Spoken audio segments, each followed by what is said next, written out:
we are trying to remember them, and also we are trying to send the message that this is need to stop. The petition is we posted in the Mother's Peace as well, and you could find it in the Mother's Peace Facebook and Instagram and Twitter. Please go there and sign the petition, please. That's the least you could do to stop this hate that's happening. And you could be a voice of the people who are very tired of every time when something is happening, and it's very draining and need to stop.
Everyone, thank you for joining us. I think we're going to start right now. Please do social distancing. So if you could get close a little bit more so you could hear us a little bit. And we're going to start with the Quran recitation.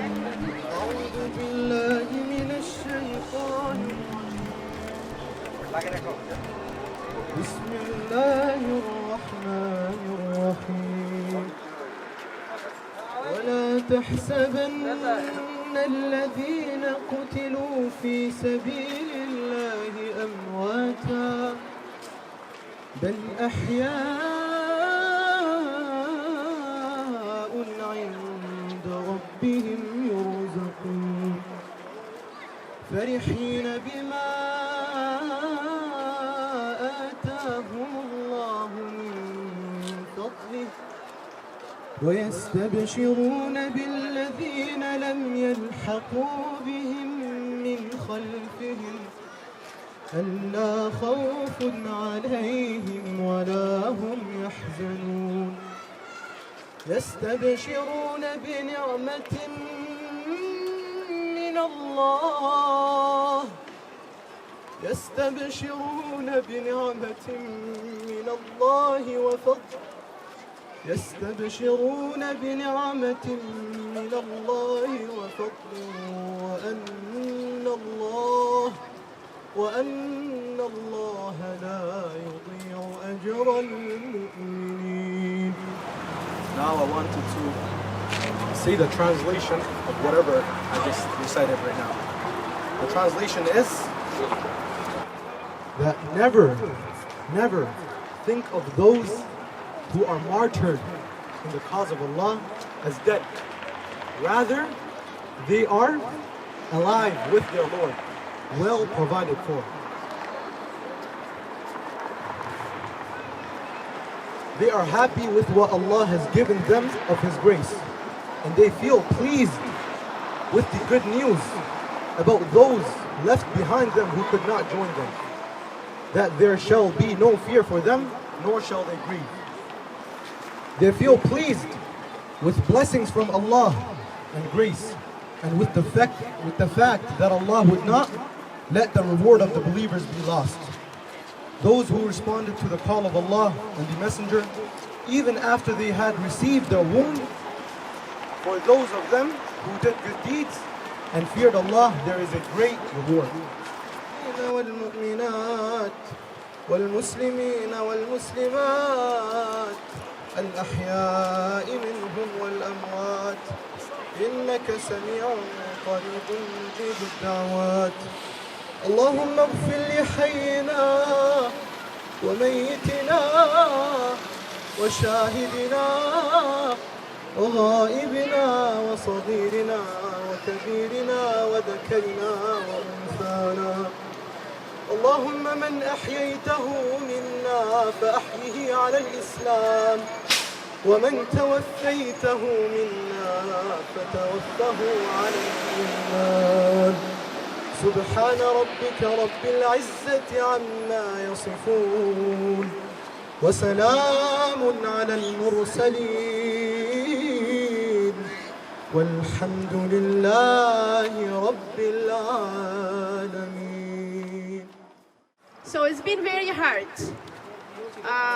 very challenging, very heartbreaking what is happening, what we've been revealing in First Nation community as well. And on the top of that, we see what is happening. The Muslim family, they just went out for a walk. They didn't come back. I'm gonna ask my sister here from First Nation community to say a few words, and she could open for us as well. Thank you. Please stick around. Comfort each other, please. Thank you. Anin, minigishgad Brianna Olsen Pitwang Nishnakaz Minwa Wasa Zainin da Nangus Kwe Nishnakaz Mima P Toronto and Dunjaba Minwa Wukam Kung Sing unceded First Nation Dunji Nishnabi Kwe and Dao Atakusan Dodem Nimigwachwandam Nangwa Kinowia Gazagadim. Hello everyone, my name is Brianna Olsen Pedawanakwit, also Shining Dancing Star Woman of Wukamakong unceded First Nation. I'm here with my partner Nanup Gordon. We are part of Toronto Indigenous Harm Reduction, and we are really honored because some friends of ours asked us to come share some drumming and songs for the community tonight. We live in this community and we are standing on the traditional territory of our ancestors here. My community, the Nishnabek Nation, has been on this land going back 14,000 years, and that's just what science can tell us. So since time immemorial, we are very saddened in our community because of the mass grave of Indigenous children that were found in Kamloops territory, in Secwepemc territory. My own mother attended Indian day schools, and my grandmother attended residential schools.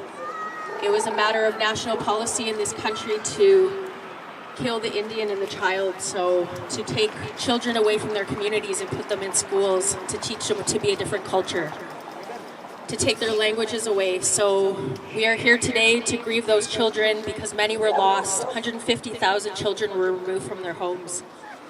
And I grieve for my own mother and grandmother who attended those schools.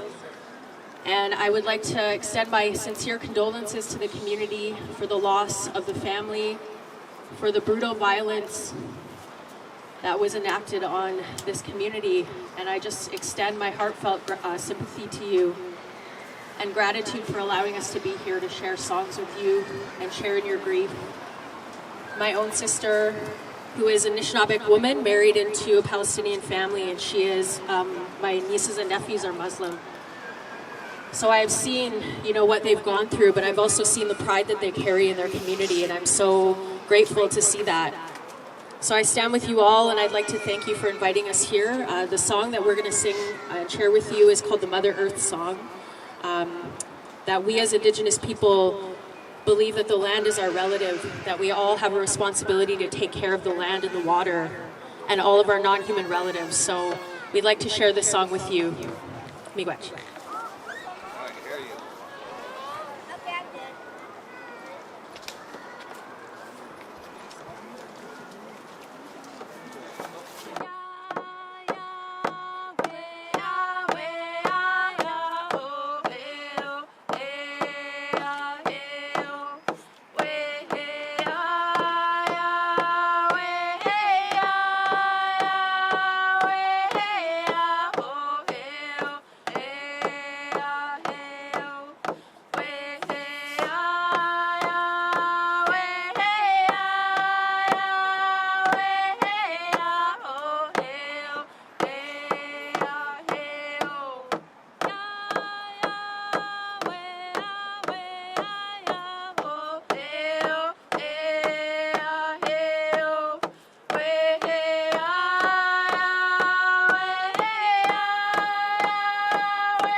efforts. This is difficult time, and it's been very hard.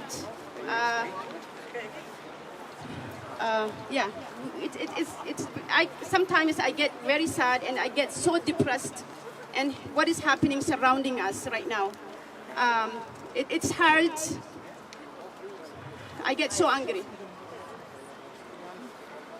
And a family come out for a walk and they never come back home.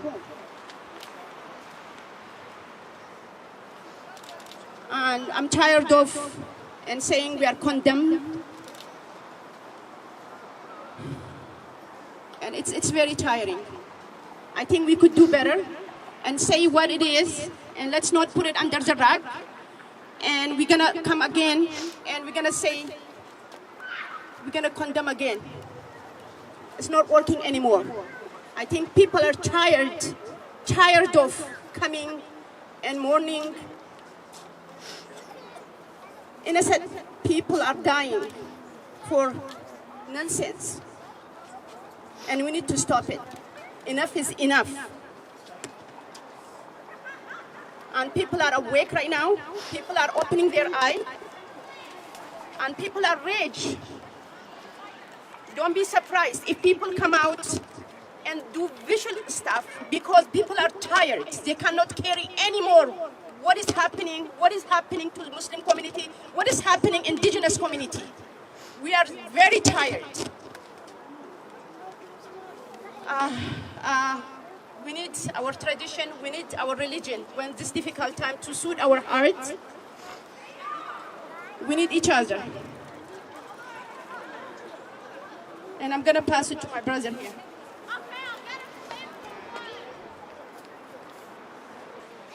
May peace, blessing, and mercy of God be on all of you.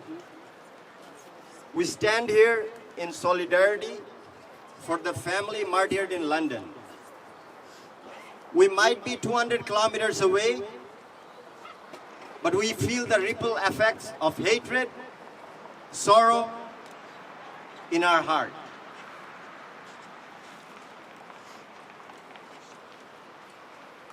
Let us be under no illusion this was a terrorist act on innocent people that were doing their day-to-day lives. Muslims aren't safe in this country anymore. This is not the first time that has happened in this country, and if we don't do anything about it, won't be the last. Muslims are brutally murdered, left, right, and center, just because what they're practicing and what they're wearing. This is not what Canada should be. This is not what the Constitution says. We can do better. Diversity is our strength. Let's come together as one and beat this virus. This virus is even worse than the coronavirus. This virus of hatred, if we don't control it, this will explode exponentially. I feel for the family, especially for the little boy, Fayez, from the bottom of my heart. We all should pray for him. I'm pretty sure you are. My last and final words would be to every level of government that are being represented here, especially the police, our councillor, our MPP, we should come together as one and do something about it. It's about time. Because we can't lose any more lives from white supremacy, right-wing rhetoric, and all the hate that has been propagated in this culture and society in general. We are here as a human being together in this land. We will be here. We are not going anywhere. We need to learn to live together and share this land together and respect the land we are in and respect First Nation who are being terrified and who are being went through so much trauma. We need to reach out those communities We have in us, we are compassionate human beings. Please extend and reach out what you could do. Donate, support what you could do in First Nation also. They've been ignored for so many years. All the history is coming out right now. And people are opening their eyes. They are tired. And I'm just gonna pass our city councillor to say a few words also. Thank you. For those who don't know me, my name is Kristen Wong Tam, and I'm the Toronto City Councillor. I recognize that we are in some very turbulent and dangerous times in our country. Canada has always been a beacon of hope and democracy to so many. It seems to be a symbol, and it's an ideal. But it's an ideal that's not perfect, and it's a social experiment that we continue to live in, and we want to perfect. When I, like many of you, learned about the mass grave and criminal site in the Kamloops Indian Residential School just under 2 weeks ago, I know that it shook me to my core as a Canadian. I recognize that there will be no easy path forward, that I'm confident of. I'm also confident that our hearts are broken, even if we're not Indigenous, of course. But for those who are Indigenous, I cannot imagine the pain that you are feeling based on intentional cultural genocide perpetuated when the colonizers and the settlers came to the shores. We are going to have to commit ourselves to a generation and beyond that to the acts of reconciliation. It's going to be multidimensional, it's going to be complicated, but it has to be led with Indigenous people at the forefront. And I hope that we can all do that together. The City of Toronto is truly trying to find our way in giving voice to what those actions, those 94 calls to action look like. One of those actions is asking that the capital city of every province and territory dedicate space in a civic square to commemorate the lost children, the broken social connections of the Indian residential school system. And I'm very pleased to say that the city is embarking on that journey. It's a $17 million project at Nathan Phillips Square. It will not bring back the children, it will not bring back those broken families, but it will give us a place to mourn and to remember them forever. And I hope that you can join me in City Council when that time comes to support the good work of Council Fire when we unveil the Peace Garden together at Nathan Phillips Square. The other thing I want to speak to, and I know that words come from politicians in abundance, and I know that words are not going to be enough. But the other thing I really want to speak to is the murder and the lost Muslim family in London. Like many of you, this is deeply personal. I'm married to a Muslim woman. I have Muslim people in my family. And I know that it was just gut-wrenchingly difficult when the news came out. And it feels like the heart can only take so much pain and suffering. And we also recognize that what happened in London is not isolated. It has been happening to Muslim communities, Muslim people in Toronto, in Quebec City, in Canada, in the Americas, in the North, in the South, whether it's the persecution of the Uyghurs in China, or the Rohingyas in Myanmar, Burma, or the Palestinians in their own land, Palestine. It has been hard. Our work as Canadians to shine a light and lead the path has to come from the community, and it has to be governments working hand in hand with community. Today at City Council, we issued some declarations. First, we said that we needed to have a national summit and support the call of the National Association of Canadian Muslims to talk about Islamophobia and the hatred that's been perpetuated by this community. We need Ottawa, and I know Ottawa has to listen, but only if we get louder and louder will they listen. That has to happen. That summit has to happen. It's never happened before, but it will happen with your support. We have to do that. The other thing City Council did today is we denounced and named white supremacy. We are not going to say just because of prayers and condolences we offer you. We have to name it. And it is white supremacy and the racist structures that perpetuate white supremacy that enable xenophobia and Islamophobia. So we're going to name it, and we're going to have to get loud. And we're going to have to take care of our brothers and sisters as we do this difficult work together. There is no other way.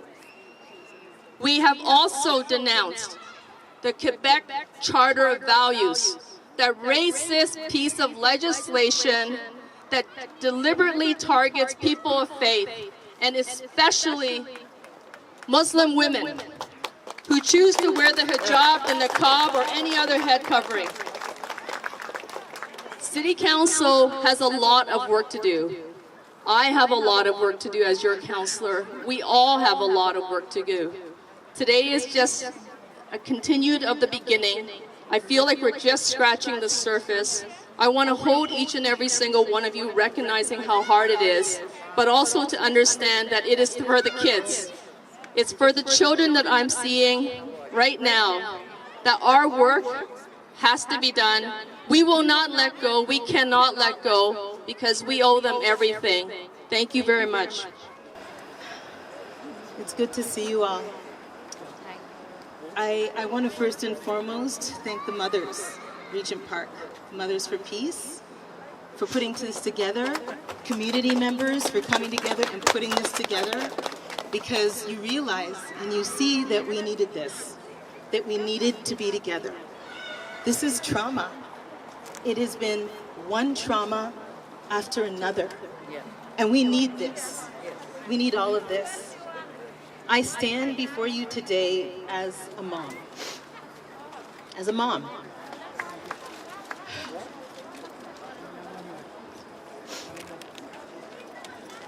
I really made a point of sharing with my kids, especially my son, every single day, the news of the day, what has gone on in our world.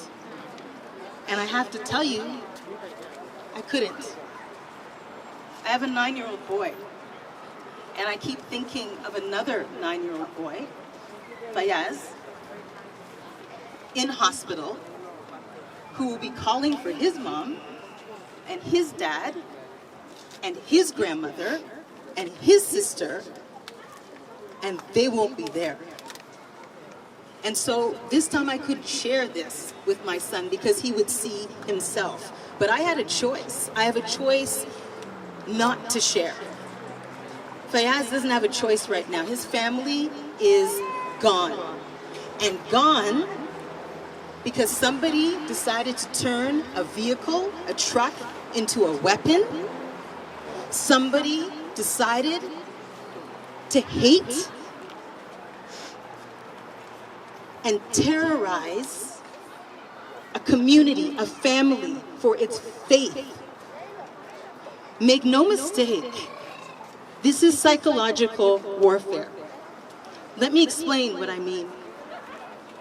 A family is gone, a young boy is an orphan, and make no mistake, everyone wearing a hijab, anyone who proclaims the Muslim faith, anybody who outwardly shows that, the message of mowing down that family is stop, hide, cower, don't wear it, don't speak out.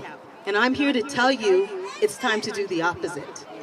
It's time to speak up, it's time to speak out, it's time to get loud, it's time to demand action, it's time to demand action of every single level of government. It is time to demand action. Enough is enough.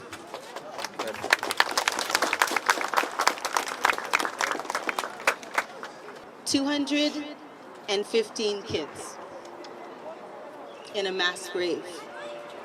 I wish I could tell you that I was surprised and shocked by the news that came out of Kamloops, but the truth of the matter is, I wasn't. I wasn't at all. Not at all. We know the atrocities. We know the history of this country. And so it wasn't shock. It was outrage. It was absolute outrage. I told you about my 9-year-old. I have a 16-year-old as well. What you may not know is that I have a family. I call them my family, my kids, in Lalache, Saskatchewan. They are Dene.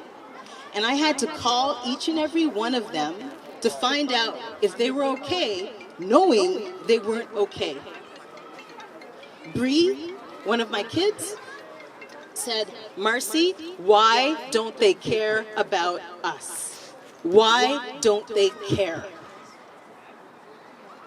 What could I say? All I could do is stay on the phone with her in silence and let her know that I did and that I was there. We know, and my Dene family knows, that there are more graves. This is just the beginning. This is just the beginning. In Lalache, they say, Marcy, there have been stories of graves. The elders have passed this down and along for years and years. We know that this has happened. The question is, what are we going to do? What are we going to push for? How do we stand together? Tonight, friends, this is a reminder how powerful we are when we come together like this. When we stand, when we say we won't put up, when we say we won't cower, when we say we will not be ashamed for 1 second of who we are or our faith, the time is right now. Thank you.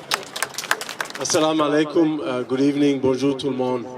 It is with sadness that I join you today. I am from this community originally. I'm the Member of Parliament for York Southwestern, but I used to live in 15 Belshore, just down the street over there. And I wish I came back to Regent Park in better times. But I'm very much honored to join you today. And these are the times when we need to come together more than ever to strengthen each other. And when I look around and I see the beauty of this diversity, of this strength of the community in Regent Park, I am a little bit encouraged that our Muslim brothers and sisters, our neighbors, our colleagues, our spouses, our friends, our kids are not alone. Thank you for being here, really. Thank you. You know, I agree with Marcy. When I read the news reports about the remains of those kids who were found, Indigenous kids found in Kamloops, British Columbia, I was saddened, like many Canadians, but I was not surprised. And I think as much as we've made tremendous progress in this country in terms of reconciliation and a journey of partnership and true respect of Indigenous peoples, there's more work to be done. And that, those mass graves and the ones that will be discovered remind us once again that there is absolutely more work to be done and that we have to redouble and triple and quadruple our efforts. And I really want to thank all of you for being here, because each and every one of you is making a statement by being here, by saying that we will not be divided by hate. The same hatred that attacked that family in London, Ontario, is the same hatred that is targeting Asian Canadians. You know those incidents are up. We have to stand shoulder to shoulder with Asian Canadians. We have to stand shoulder to shoulder with our Muslim brothers and sisters. And each and every one of us, whenever we come under attack, we have to say, no, you are not going to divide us, you're not going to make political hay out of us, and we will come together as we are tonight. Thank you. I was asked yesterday, what is the solution to this? And, you know, there isn't a simple solution. There is a number of things that government can do. There's a number of things that community can do. But Kristen Wong Tam was right. The community, the government has to be led by the community. The best way for the government of Canada, the province of Ontario, the city of Toronto to make the best possible public policy is to listen to you, to get your feedback, to always stay in touch, to make sure that we're doing right by you, that we are waking up every morning with the trust that you've put in us to make sure that we represent you, to make sure that we are living to your ideals and to your hopes and dreams. And part of that is to fight every single day for each and every Canadian, regardless of their background, regardless of their religious beliefs, regardless of where they live or where they come from. And I want to tell you that part of that effort is truly about education.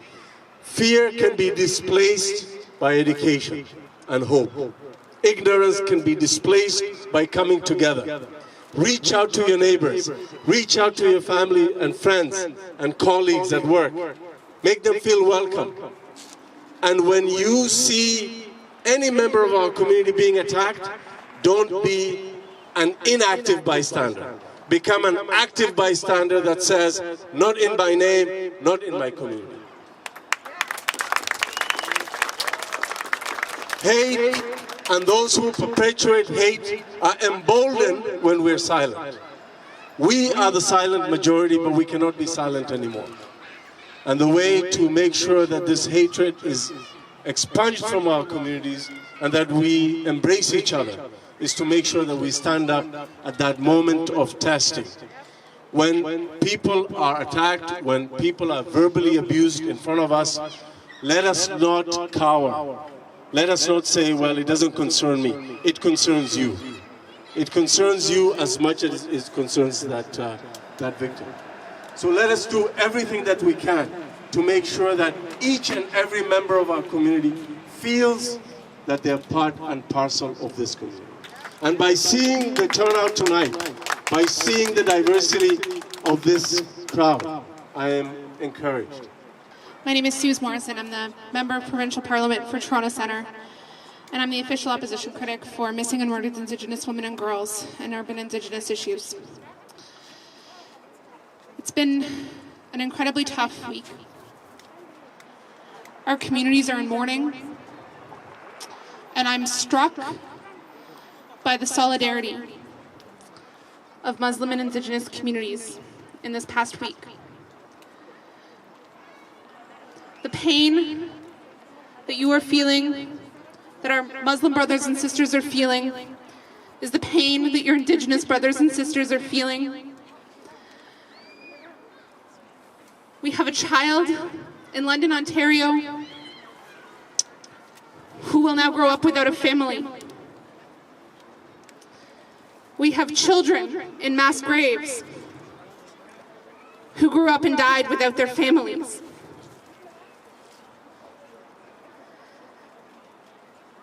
And I'm out of words for how to get through this week. I spent some time on Saturday down in Six Nations. And I spent the morning and I sat with a residential school survivor. And she told us her story about what it was like to be taken into the school, to have your hair cut off, to be assigned a number, to have your name taken away, to have your culture taken away, to have your language beaten out of you, your medicines taken away.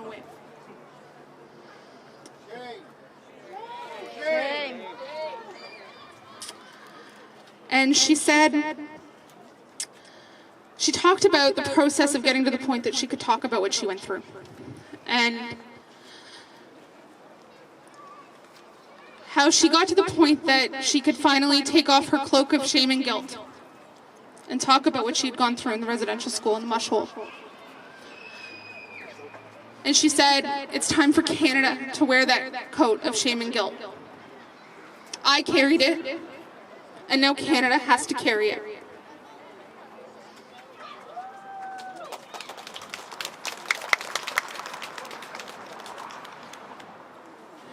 And I think about the family in London.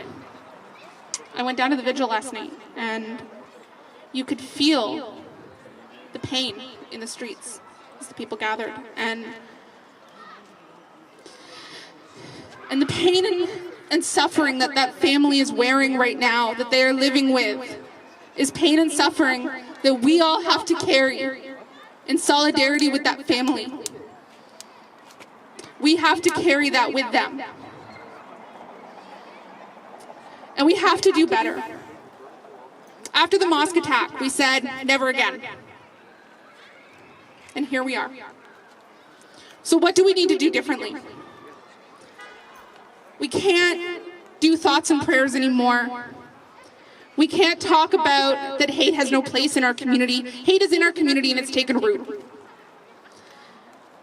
It has a place. It's been seeded and it's growing. So how do we get to work uprooting the racism and hate that is growing? And it didn't plant overnight. It was planted in seeds of policy decisions. When residential schools came into existence, that was a policy decision that someone made, that a group of people made. A group of men who said, we are going to eradicate the Indian and the child. Residential schools planted a seed of hate and racism that grew in our community. When we have legislation in Quebec that targets our Muslim sisters for their hijabs, that planted a seed of hate and racism in our community, and it grew. When we have a premier who legislates hate and gives the power to grant a university degree to a known Islamophobe, that planted a seed of hate and racism in our community, and it grew. It sent a signal that hate was okay and was allowed to flourish in our communities. And we need to get to work uprooting that hate in our community, seed by seed, weed by weed, until it's gone. Because it has a place and it's here and it needs to go.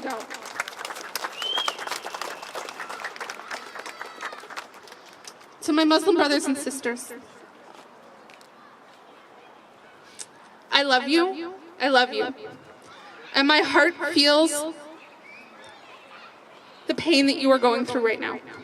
So in solidarity with this entire community, I love you and we're here for you. Thank you, miigwech.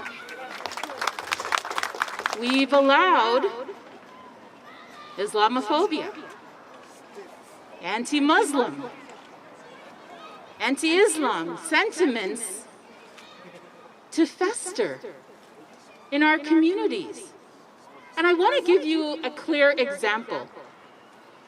You know, my community of Scarborough, after the 6 people were killed in a Quebec mosque, came together, the Scarborough Muslim Association.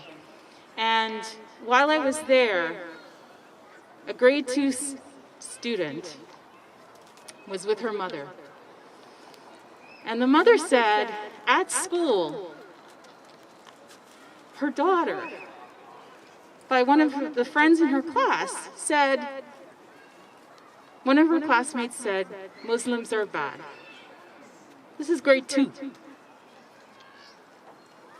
And the mother was weeping for her daughter. And when you think about that, you think about where does a grade 2 child get that from? What message are we sending in our society that says that to a little girl? And what I just want to say to all of you gathered to right in this square and listening, we have to change that narrative. All of us have to change that. We all have to recognize the humanity in each other and respect, love, and care for it. And if we do not, then natural things like walking and worshiping become dangerous. And that is not the community and the country that we want in Canada. So let's change that and respect all of our humanity. And I thank you so much for just coming together, right? Just by standing in solidarity for our Muslim brothers and sisters who are hurting right now. And for our Indigenous community, you know, I just say, keep going, because the truth has surfaced and it can no longer be denied. Thank you. I'm Fayez Afzaal. I'm a member of Toronto Police Service at 51 Division, and I work as a neighborhood officer here in Regent Park. And I'm truly honored to see all you guys here. As I always said to myself, I'm here to work for you. I'm a Muslim officer, and obviously this is a bit more emotional for me. As I came as a teenager into this country, in Canada, my parents brought me here so I could have a better, brighter, safer future. And I have. And I've fulfilled that. And that's why I became a police officer, because my job was to protect the innocent. My job is to be that shoulder that you can cry on. My job is to lend a hand for the vulnerable. And I feel like there's much work to be done still, as everyone has said before me. I want to give my sincere condolences, thoughts and prayers to the family in London, to Fayez.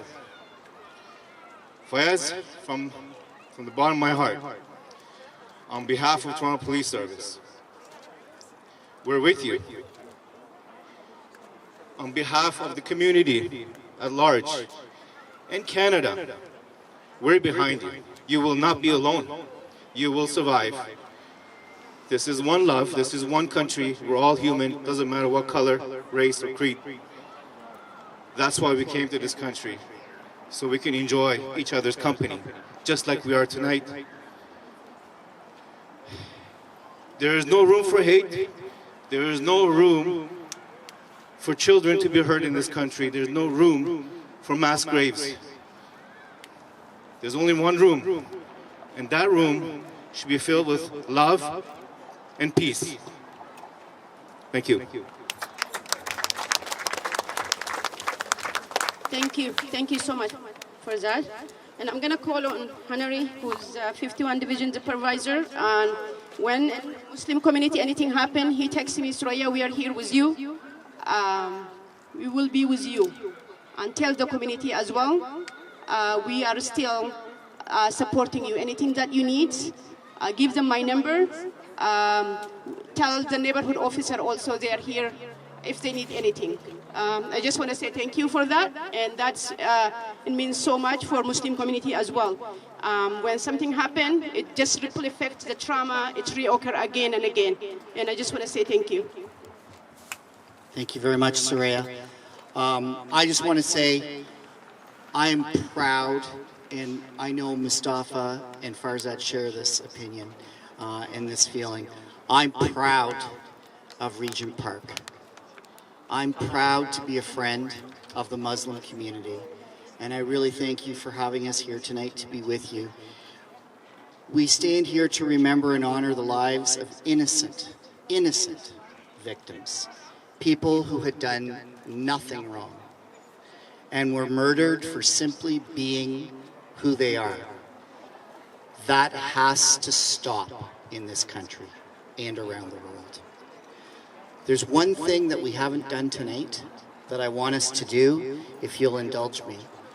And I'm going to ask Mustafa to come forward and name the victims. We haven't said their names. Let's say their names. Let's remember them. Mustafa.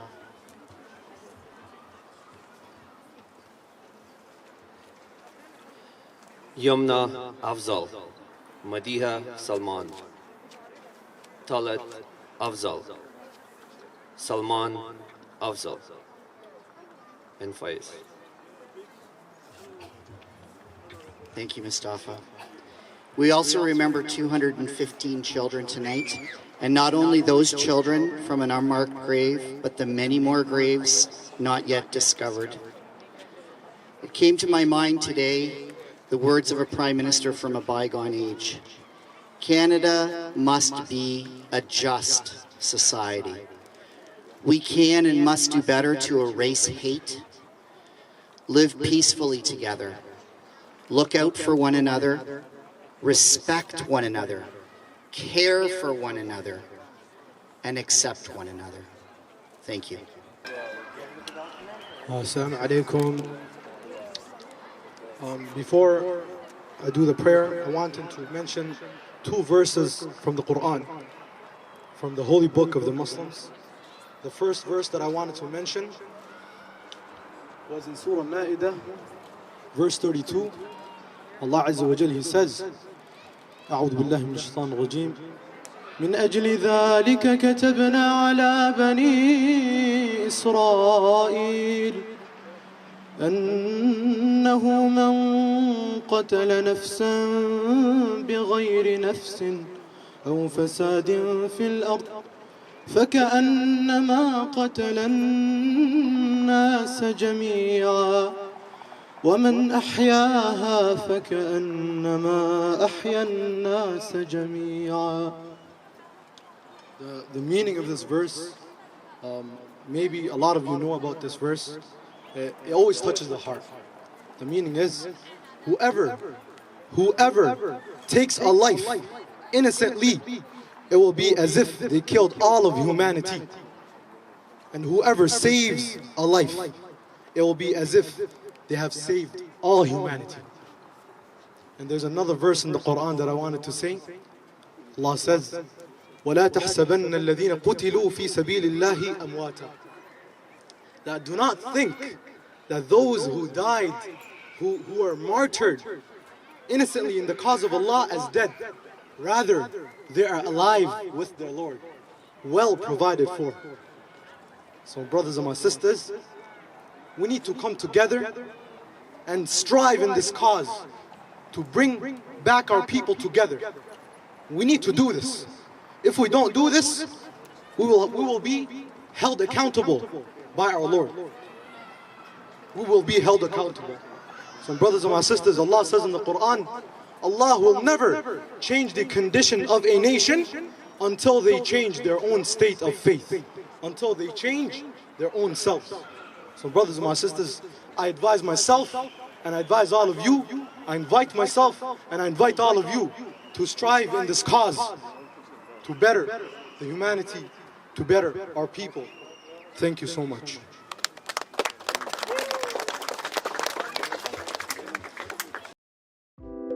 Please do not forget to like, comment, and share to our channel. Follow us on all our social media platforms. And for more information, please check out our website.